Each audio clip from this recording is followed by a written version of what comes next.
नमस्कार साथीहरू, बिबिडी न्युज अजमेरमा तपाईँलाई हार्दिक स्वागत गर्न चाहन्छु। यति बेला संवैधानिक प्रश्नमा प्रधानमन्त्रीको गैर राजनीतिक जवाब आएको छ।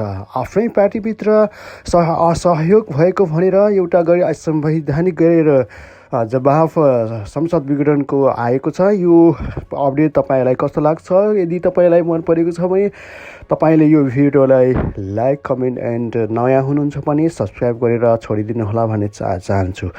2077 जुन खालको दुर्घटनामा राजनीतिक दुर्घटना पर्यो, जहाँ अशान्ति अवस्था आएको छ।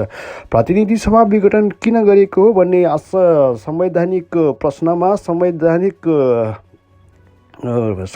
प्रतिसभाका प्रधानमन्त्री केपी शर्मा ओलीले आफ्नै पार्टीबाट असहयोग भएको यस्तो निर्णय पुगेको भन्ने जवाब भर्काएका छन्। संसदबाटै नयाँ सरकार बन्ने वैकल्पिक सरकार भएसम्म प्रधानमन्त्रीलाई संसद नै विघटन गर्ने अधिकार छ कि छैन भन्ने संवैधानिक प्रश्नको जवाफमा यस्तो जवाब प्रधानमन्त्रीले दिएको हो। प्रधानमन्त्रीले दलको बैठकमा बोल्ने भाषण पनि यसरी पठाएका छन्। नयाँ सरकार बनाउन संविधानको धारा 76 को उपधारा र 1 देखि 6 सम्मका अभ्यास नगरी प्रधानमन्त्रीले सिधै उपधारा 7 प्रयोग गरेर संसद नै विघटन गर्न मिल्छ कि मिल्दैन भन्ने अहिलेको बहस हो। तर यो संवैधानिक प्रश्नको जवाब प्रधानमन्त्री ओलीले अराजनीतिक तरिकाले जवाब पठाए अनि त्यसैको कुनै अर्थ नहुने संविधानविदहरूको भनाइ छ। प्रतिनिधि सभा विघटन गैर-संवैधानिक भएकाले पुनर्स्थापना हुनुपर्ने मागसहित परेका रिट उप सर्वोच्चले विपक्षी बनाएका प्रधानमन्त्री ओली राष्ट्रपति कार्यालय र सभामुख अग्निप्रसाद सापकोटालाई 10 पुसमा कारण देखाऊ आदेश दिएको थियो। तिनै निकायले आइतबार लिखित जवाब दर्ता गराएका छन्। प्रधानमन्त्री ओलीले प्रधान न्यायाधिवक्ताको कार्यालय मार्फत पठाएको जवाफमा पार्टीभित्रैबाट असहयोग हुन थालेपछि प्रतिनिधि सभा विघटन गरेको हो उल्लेख गरेको छ।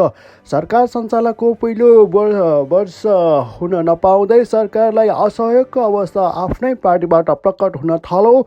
प्रधानमन्त्रीले आफ्नो जवाफमा भनेका छन्, सरकारका काममा केही नेताद्वारा गरेको विरोध, हस्तक्षेप र अवरोधका कारण सरकारको बाँकी अवधि खेर जान देखेपछि आफूले प्रतिनिधि सभा विघटनको निर्णय गरेको उनको भनाइ छ। प्रतिनिधि सभा विघटन राजनीतिक बाध्यता भएको प्रधानमन्त्री ओलीको जिकिर छ। कुनै पनि प्रधानमन्त्रीलाई संसद विघटन गर्ने रहर हुँदैन। प्रधानमन्त्री संसदको पनि नेता हो।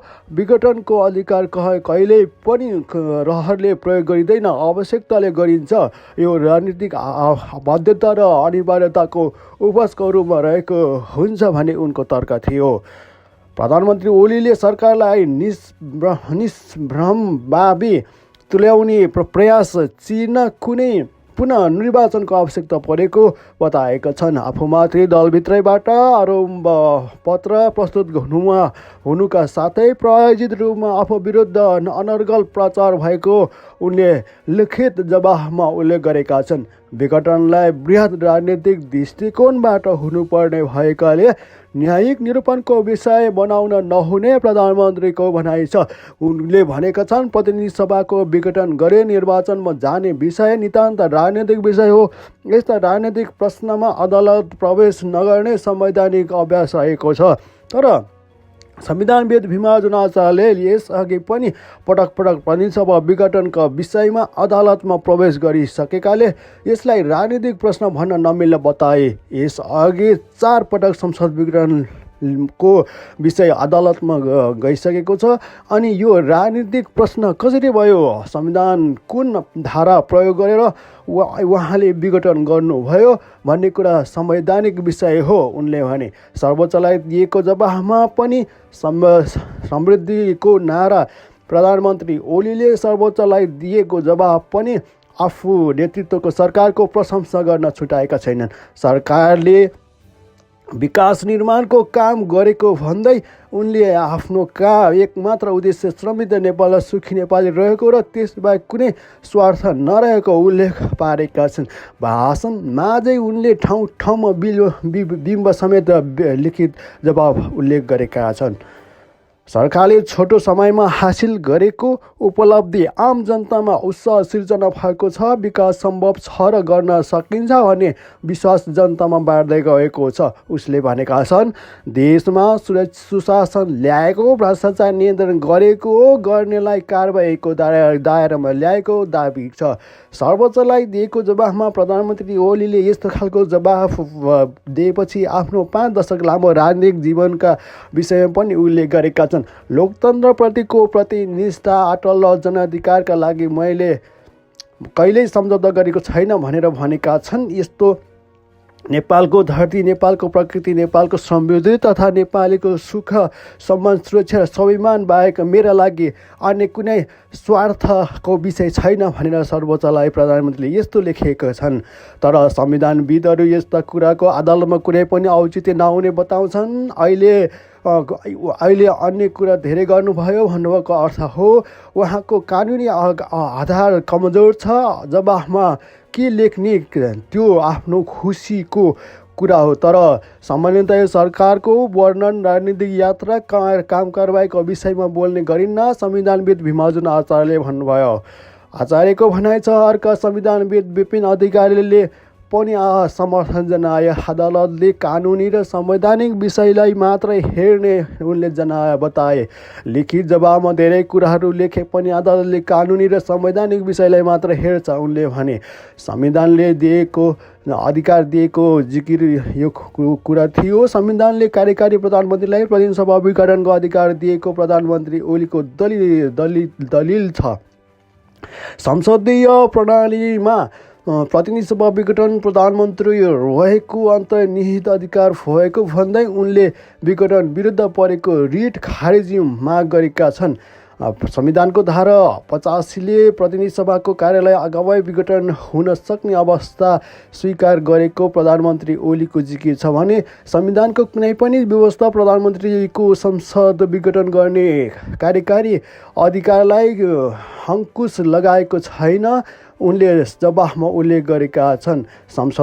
संसदबाट वैकल्पिक सरकार गठन हुने सम्भावना समाप्त भएकोले आफूले विघटनको निर्णय लिएको प्रधानमन्त्री ओलीको तर्क छ। संविधान धारा 76 को उपधारा 7 ले वैकल्पिक सरकार गठन हुन नसकेकोमा विघटनको कल्पना गरेको जिकिर गर्दै उनले भनेका छन्, मैले नेतृत्व गरेको राजनीतिक दलको संसद बहुमत कायम रहेको र सो दलको संसदीय दलको नेता म रहिरहेको अवस्थामा अरू कुनै आधारमा वैकल्पिक सरकार गठन हुने परिकल्पना संविधानले गरेको छैन र धरातलले यथार्थमा पनि यस्तो रहेको छैन। तर संविधानविद भीमार्जुन आचार्यले सदन नचलेको अवस्थामा प्रधानमन्त्रीले वैकल्पिक सरकारको सम्भावना नरहेको भन्न नमिल्ने बताए। उहाँले कसरी कल्पना गर्नुभयो कि अर्को सरकार गठनको विकल्प छैन? संसद सुचारू नै नभएको अवस्थामा अर्को सरकार गठनको विकल्प नै थिएन भन्ने तर्क कुनै अर्थ छैन उनले भने। त्यसै गरी रिट निवेदकमाथिका एक वरिष्ठ अधिवक्ता दिनेश त्रिपाठीले प्रधानमन्त्रीबाट आएको जवाब रिट गरिएका प्रश्नअनुसार नभएको बताए। संविधान बमोजिम जवाब दिनुपर्ने राजनैतिक तर्क गरिएको छ। प्रधानमन्त्रीले विघटनको विषयलाई राजनैतिक प्रश्न भनेर संवैधानिक स्पष्टीकरण दिनुभएको छैन। उनले भने गलत धारणा, असम्बन्धित धारा उल्लेख भयो भन्ने प्रश्नमा उहाँले प्रतिनिधि सभा विघटनलाई राजनैतिक विषय भन्नुभएको छ।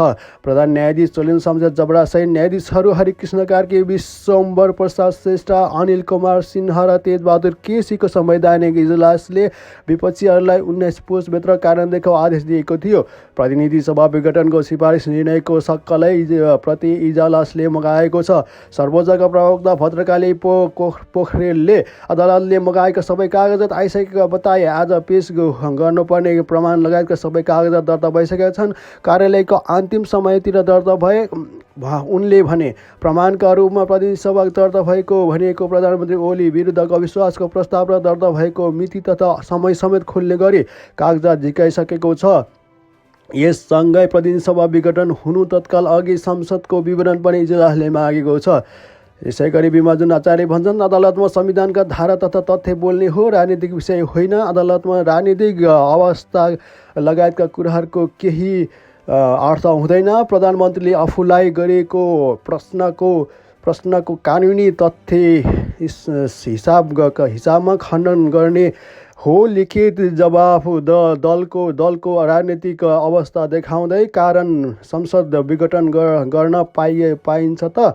यसअघि 4 पटक संसद विघटनका विषयमा अदालतमा गइसकेको छ। अनि यो राजनीतिक प्रश्न कसरी भयो? संविधानको कुरा धारा प्रयोग गरेर उहाँले विघटन गर्नुभयो भन्ने कुरा संवैधानिक विषय हो।